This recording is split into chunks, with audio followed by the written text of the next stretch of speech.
এই পূজাটাকে ভিন্ন করার জন্য কিন্তু পাহাড়ে কিন্তু এক ধরনের একটা ষড়যন্ত্র দেখা গেল যে ওখানে কোনো রেপই হয়নি, যেখানে একজন চাকমাই ডাক্তারি পরীক্ষা করছে। আপনাদের এটা এখানে দেখলাম খুব সুন্দর হয়েছে এবং এবার পূজা খুব শান্তিপূর্ণ ভাবে হচ্ছে। এই জন্য মুন্সিগঞ্জের পূজায় স্পেশালি আরো বেশি শান্তিপূর্ণ ভাবে হচ্ছে।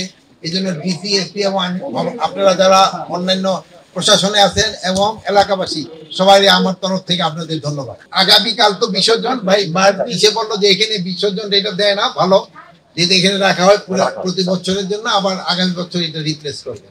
এবার আপনারা জানেন যে এই পূজাটাকে ভিন্ন করার জন্য কিন্তু পাহাড়ে কিন্তু এক ধরনের একটা ষড়যন্ত্র হয়েছে। বান্ডেল থাকলে প্রতি সেনমানিতে টাকা বাঁচবে।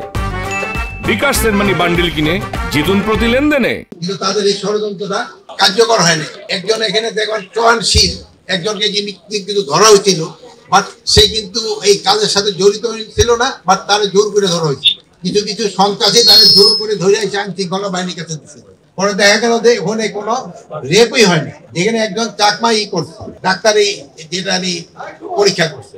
ওনারা ওনাদের যে উদ্দেশ্যটা ছিল ওইটা কিন্তু সফল হতে পারে না। এটা সফল হতে পারে নাই আপনাদের সবাই সহযোগিতার জন্য। এটা যেন শান্তিপূর্ণ ভাবে আরেকটা দিন আছে, ভালোভাবে কেটে যাবে। তারপরে 6 তারিখ আছে লক্ষ্মী পূজা, ওইটা আরো ভালোভাবে হবে। এই সময় সে সময় তো বৌদিদের তো কাজ বেড়ে যাবে, যেহেতু অনেক নাড়ু বানাইতে হবে। এখন তো কোনো সাজা সেটা খেলে এটা দেখলাম, সেজন্য নাড়ু বানায় সময় কাটাবে।